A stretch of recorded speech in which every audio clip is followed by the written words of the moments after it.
자, 오늘 공시된 G2파워의 기관 투자자 수요 예측 결과 G2파워는 기관 경쟁률 1729대 1, 의무 확약 신청률 11%, 상장일 유통 가능 금액 163억 원으로요.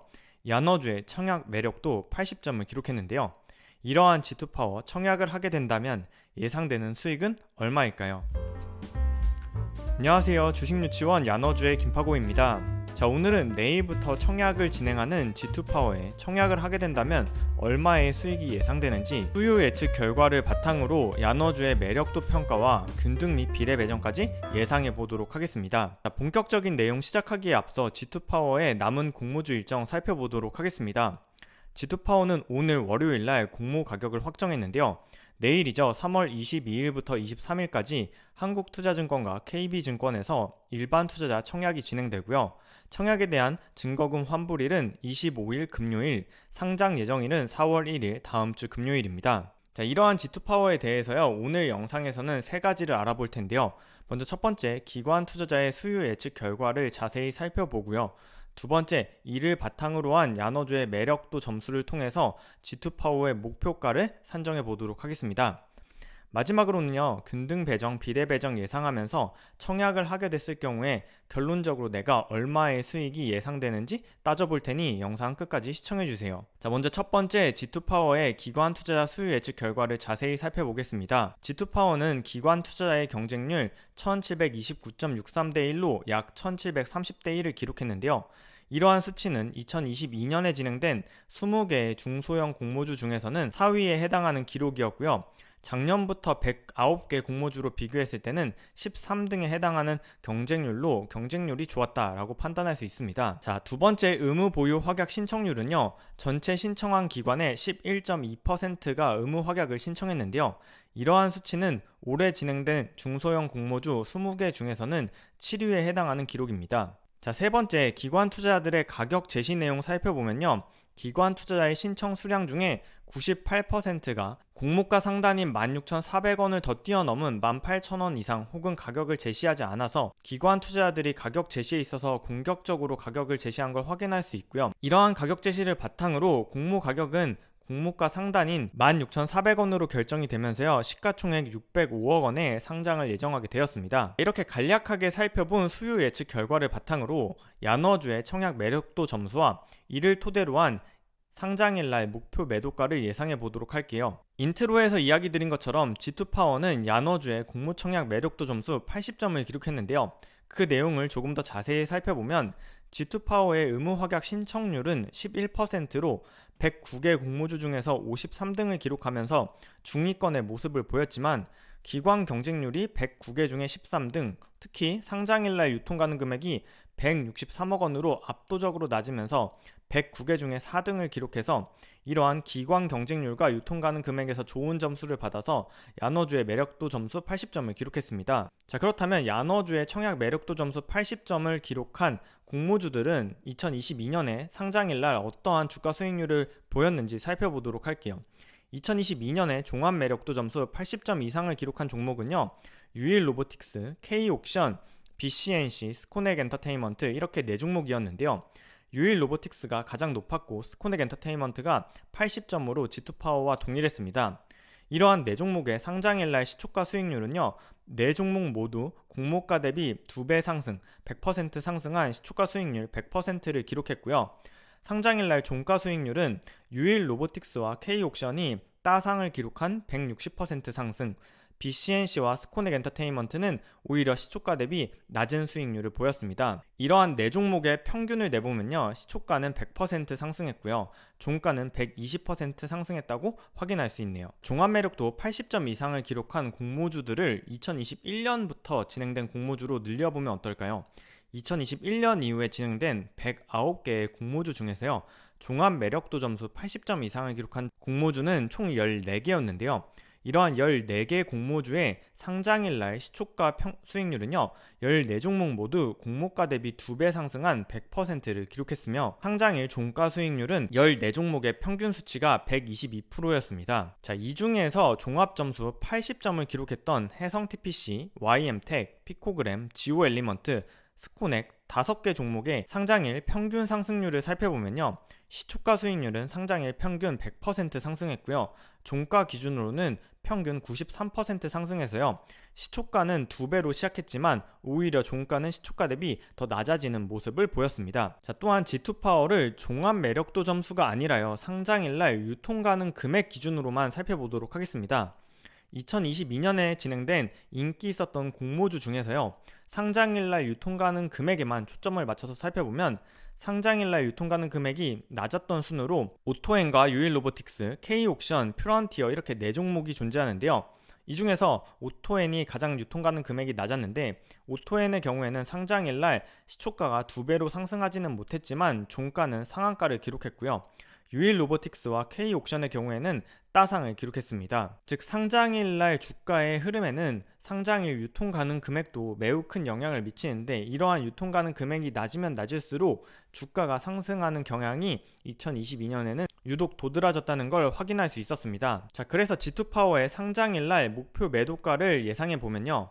먼저 종합 매력도 80점 이상이라는 점과 유통 가능 금액이 163억 원으로 기관 투자자의 의무 보유 확약을 배정하기도 전에 이미 2022년에 진행되는 공모주 중 가장 낮은 상장일 유통 가능 금액을 기록했다는 점에서 저희 나눠주는 G2파워의 목표 매도가로 공모가 대비 120%에서 160% 상승한 가격에 매도하는 것을 목표로 하고 있습니다.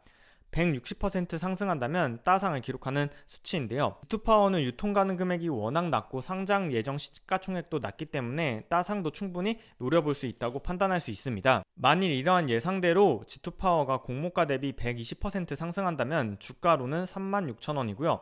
이때의 시가총액은 1,300억 원이며 G2파워가 공모가 산정 시에 적용했던 적용이익 28.6억 원 기준으로는 46배라는 높은 밸류에이션을 적용받게 되며 상장일날 따상을 기록하게 되면 주가는 42,600원인데요. 42,600원은 시가총액 1,570억 원에 해당하고요. PER 밸류에이션으로는 55배에 해당하는 높은 밸류에이션을 받게 됩니다. 자, 늘 말씀드리지만 본 영상에서 언급한 종목의 가격 상승, 가격 하락에 대해서 주식 유치원 야너주가 책임지지 않는다는 점, 영상에서 언급한 목표 매도가는 하나의 의견일 뿐이라는 점을 꼭 유의하시기 바라며 본 영상은 공모주 청약 권유가 아니라는 점을 다시 한번 알려드립니다. 자, 이렇게 G2파워의 예상 수익률이 좋은데요. 과연 청약을 하게 되면 내가 몇 주나 받을 수 있을지 균등 배정, 비례 배정 예상해 보도록 하겠습니다. 자, G2파워는 사실 중소형 공모주도 아니라 초소형 공모주라고 불릴만 한데요. 그 이유는 다음과 같습니다. G2파워는 한국투자증권과 KB증권이 일반 투자자를 대상으로 22만 1250주를 모집하는데요. 한국투자증권이 25억 원, KB증권이 11억 원을 모집해서 일반 투자자에게 약 36억 원을 모집하는 공모주입니다. 균등 배정 수량은 한국투자증권이 7만 7천주가량, KB증권이 3만 3천주가량 되는데요. 이러한 두 증권사의 온라인 등급 혹은 최저 등급의 청약 가능 수량이 1000주밖에 되지 않습니다. 따라서 내가 최저 등급 온라인 등급인 경우에는요. 증거금 820만원어치만 G2파워에 청약을 할 수 있다는 얘기입니다. 자, 그렇다면 2022년에 진행되었던 소형 공모주, 즉 공모 금액이 200억 원 혹은 200억 원보다 낮았던 공모주에는 얼마만큼의 증거금과 청약 건수가 모였을지 살펴보면요. 2022년에 진행된 인기 있던 공모주 중에서 공모 금액이 200억 원대거나 그 이하였던 공모주는 오토엔과 아셈스, 유일로보틱스 세 종목이 있는데요. 이러한 세 종목의 평균 일반 경쟁률은 약 2,500대 1, 평균 증거금은 5.4조 원, 청약 건수는 평균 32만 건을 기록했습니다. 자, 특히 이번에 G2파워의 주관사와 같은 한국투자증권이 진행했던 아셈스, 공모금액 160억 원이었던 아셈스의 경우에 일반 증거금이 약 4.8조 원, 최종 청약 건수는 29만 건이었고요. 공모금액이 215억 원이었던 유일로보틱스에는 조금 더 많은 6.8조 원의 증거금과 최종 청약 건수 43만 건을 기록했습니다. 자, 이러한 점을 바탕으로 G2파워의 균등 배정과 비례 배정 예상해 보면요. 먼저 G2파워의 균등 배정은요. 저는 한국투자증권과 KB증권 두 증권사 간 균등 배정의 확률이 크게 차이가 나지 않을 것이라고 생각하는데요. 한국투자증권에 배정된 균등 배정 수량이 7만 7천 주가량, KB증권에 배정된 균등 배정 수량이 3만 3천 주가량인데요. 예상되는 청약 건수를 한국투자증권은 25만 건, KB증권은 10만 건, 합쳐서 35만 건 정도가 청약이 될 거라고 예상하고 있으며, 이에 따른 균등 배정은요, 한 주를 추첨으로 받을 것으로 예상이 되는데요, 한 주를 배정받을 확률을 30%로 예상하고 있습니다. 두 번째, G2파워의 비례 배정은요, 한국투자증권은 비례 모집 금액이 12.7억 원, KB증권은 5.4억 원인데요. 예상되는 증거금이 전체 5조 원 정도가 모이지 않을까 예상하고 있으며, 이에 따른 비례 경쟁률은 한국투자증권, KB증권 모두 약 5,500대 1을 기록할 것으로 보입니다. 자, 여기서 문제는요, 온라인 등급 혹은 최저 등급의 청약 가능 수량이 1000주인데요. 1000주를 청약했는데 비례 경쟁률이 5,500대 1이 나오면 비례 청약을 해서는 한 주도 배정받을 수 없다는 충격적인 예상이 나옵니다. 자, 그래서 결론을 내려보도록 할게요. G2파워는 공모 가격 대비 저희 나눠주는 120%에서 160% 정도 상승한 가격에 상장일날 매도할 것을 예상하고 있는데요. 다만 이렇게 목표 매도가가 예상 수익률이 높다고 하더라도 온라인 등급의 경우 1000주를 청약하게 되면 균등 배정 30% 확률로 한 주를 배정받을 수 있을 것으로 예상이 되고, 비례 배정은 아예 한 주도 배정받지 못하기 때문에 결국 균등 배정에서 운이 좋아 한 주를 배정받는다 하더라도 예상되는 수익이 약 2만원가량으로 예상이 되는 상황입니다. G2파워가 3월에 기대되는 공모주였지만 너무 소형 공모주라서 공모주 투자자들이 볼 수 있는 수익은 거의 없을 것으로 예상이 되는 상황이네요. 이렇게 최근에 진행되는 공모주는 공모 금액이 큰 경우에는 투자자들에게 흥행하지 못하고, 공모 금액이 작은 경우에만 투자자들에게 흥행을 하면서 투자의 매력도가 매우 떨어지는 상황입니다. 저희 나눠주는 그래서 요즘 공모주 투자에 집중하기보다는요, 제가 이미 투자한 국내 주식의 사업 성과를 분석하는 일에 조금 더 매진하고 있는데요. 저는 요즘 기업들의 작년 한 해 성과인 회사의 감사 보고서, 사업 보고서가 공시되는 대로 제가 투자한 기업들 위주로 이러한 감사 보고서, 사업 보고서를 보면서 분석하는 공부를 하고 있습니다. 야노주 구독자분들 중에서도 내가 투자한 기업들의 사업 보고서를 한번 읽어보시면서 내가 투자한 기업들이 과연 작년 한 해 성적이 어땠는지 그런 성적을 공부해보는 시간으로 이번 3월 실적 시즌을 마무리해보시는 건 어떨까요? 만약 내가 무엇부터 공부해야 되는지 잘 모르겠다 하시는 분들은요, 저희 안어주가 작년 6월에 출간한 주식유치원에서 배우는 주식투자 기초 수업을 참고해 보시면 무엇부터 공부를 시작해야 될지 감을 익히시는 데 도움이 될 거라 생각합니다. 자, 오늘 영상은 여기까지입니다. 오늘도 시청해 주셔서 감사드리고요. 저희 안어주 김파고는 다음 영상으로 다시 인사드릴게요. 그럼 다음에 만나요. 안녕.